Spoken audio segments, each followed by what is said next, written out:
A música de abertura anuncia: Moscou acaba de ganhar um aliado de peso. A presença ostensiva de militares indianos em solo russo levanta uma questão crucial. Estão eles prontos para entrar em combate? Enquanto isso, o primeiro-ministro sueco se vê envolvido em mais um escândalo, desta vez ligando o país a um caso que envolve 280 jovens.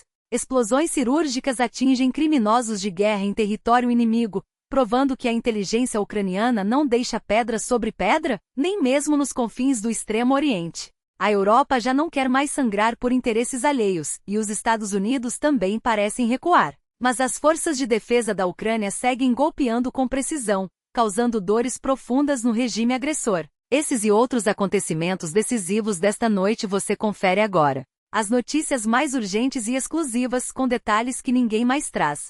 Fique conosco para entender, antes de todos, o que realmente importa na Rússia, na Belarus, na Ucrânia e no mundo. Tudo o que você precisa saber hoje. A Índia faz sua escolha diante dos olhos do planeta, e a faz ao lado de Moscou. Em Delhi, o governo reforça a cooperação militar com a Rússia e aprofunda os laços de amizade.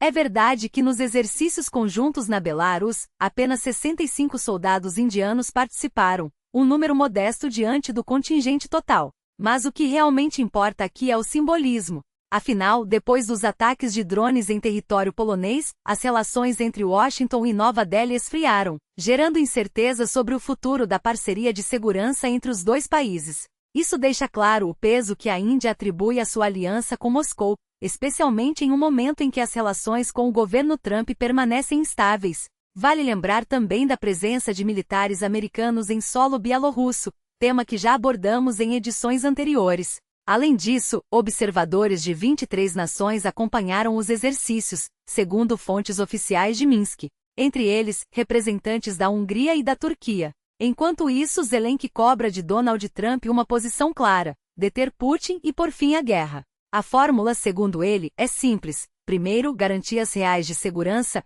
respaldadas por aliados europeus. Depois, o cessar-fogo. Sem documentos, não há acordo que se sustente. O presidente ucraniano conta com o primeiro-ministro britânico Keir Starmer para esclarecer a questão durante a visita oficial de Trump a Londres. Antes de encerrar o conflito, todos os termos precisam estar sobre a mesa. Essa é a exigência de Zelensky. Isso é fundamental. Motiva as tropas ucranianas, que precisam ter certeza de que a guerra terá um desfecho e que o país estará protegido. Para que isso aconteça, a postura firme de Trump é indispensável. Além disso, a Ucrânia precisa ter liberdade para adquirir qualquer armamento, exceto, claro, o nuclear, dos Estados Unidos. Armas pesadas, mísseis e outros equipamentos são vitais. Zelensky também pede que Trump dê passos pessoais e decisivos. Segundo ele, Washington pode acelerar a entrega de sistemas de defesa e impor sanções capazes de abalar a economia russa. O presidente ucraniano está convencido de que Trump tem influência suficiente para fazer Putin recuar. A Europa já aplicou 18 pacotes de sanções, mas agora, segundo Zelensky, falta o peso dos Estados Unidos. Enquanto isso, ele critica duramente o encontro entre Trump e Putin no Alasca. Mais uma vez, diz, Trump cedeu demais ao Kremlin. Para Zelensky, um diálogo trilateral, Estados Unidos, Rússia e Ucrânia, teria resultados muito mais concretos. Mas não é só na diplomacia que as coisas acontecem. No fronte, onde os criminosos de guerra se julgavam intocáveis, a justiça chegou. Em Vladivostok, uma manhã tranquila foi interrompida por explosões em um estacionamento militar. Um estrondo, depois outro. Polícia, FSB e equipes de emergência isolaram a área, revistando veículos e verificando documentos. As autoridades locais alegaram uma operação antiterrorista, atribuindo os incidentes a falhas em equipamentos de gás. Mas os moradores ouviram outra versão: exercícios militares. Enquanto isso, fontes do Washington Post revelam que o SBU planeja operações contra a frota do Pacífico russa, incluindo ataques com drones marítimos no Extremo Oriente.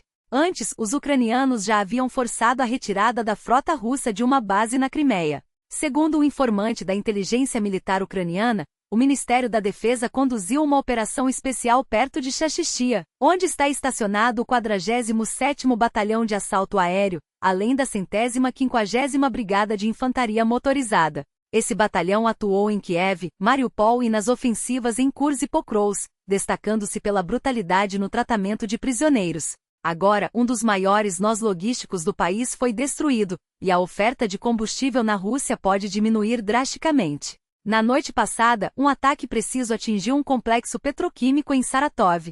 As forças de defesa da Ucrânia confirmam o alvo, uma refinaria que produz gasolina, diesel, óleo combustível e mais de 20 outros derivados, essenciais para abastecer as tropas russas. Em 2023, o local processou quase 5 milhões de toneladas de petróleo. Canais locais relataram a ativação da defesa antiaérea e restrições temporárias a voos na região.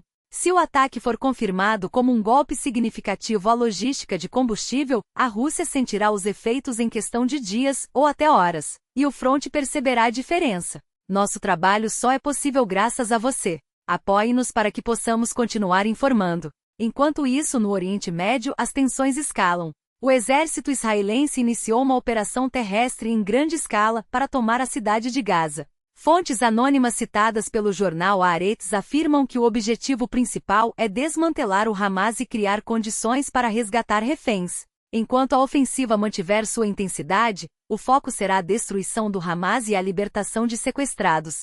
Queremos controlar Gaza porque ela é o símbolo máximo do grupo, explicam. Se o Hamas fracassar, como eles mesmos admitem, será um golpe decisivo. Nos últimos dias, a Força Aérea Israelense bombardeou a cidade e seus arredores, mas agora a ofensiva avança pelo solo. Desde o início da guerra, cerca de 300 mil pessoas deixaram o norte de Gaza, que já abrigava 1 milhão de deslocados. Os apelos de evacuação surtiram efeito parcial, pois muitos temem que não existam mais zonas seguras no território. Na Europa, a pressão sobre a Rússia sofre um revés inesperado. O 19º pacote de sanções que estava na pauta foi retirado de votação sem explicações ou nova data. Fontes citadas pelo político afirmam que o documento não será apresentado nesta quarta-feira, e Bruxelas não deu detalhes sobre os motivos ou prazos. O porta-voz da Comissão Europeia limitou-se a comentar que o processo segue em andamento. Tudo isso acontece em um momento crítico, quando cada decisão pode mudar o rumo da guerra. Fique conosco para não perder nenhum detalhe. Eis o momento em que as peças do tabuleiro geopolítico se movem com uma estratégia que poucos conseguem decifrar. Enquanto a Europa hesita, os Estados Unidos adotam uma postura calculada, pressionam aliados como Eslováquia e Hungria para reduzir sua dependência do petróleo russo, mas se recusam a avançar sozinhos em novas sanções. Washington deixa Bruxelas à frente, como se dissesse: vocês dão o primeiro passo, nós observamos. O secretário do Tesouro dos Estados Unidos, Scott Bessent, foi claro em entrevistas a veículos globais: não haverá novas tarifas contra a China ou restrições adicionais às importações de petróleo russo enquanto a Europa não agir. E mais, os Estados Unidos não aplicarão sobretaxas a produtos chineses ou indianos até que os europeus o façam.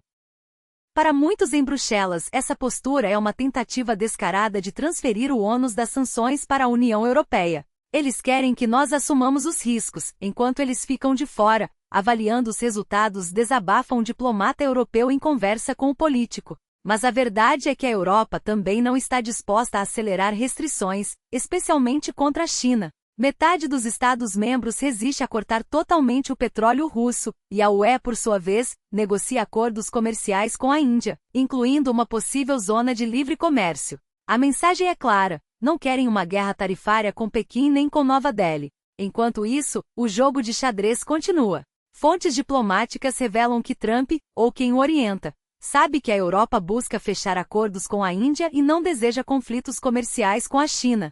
Eles sabem que não podemos nos dar ao luxo de romper laços econômicos, mas querem que sejamos nós a pagar o preço político, afirma um alto funcionário europeu citado pelo Le Monde. O objetivo?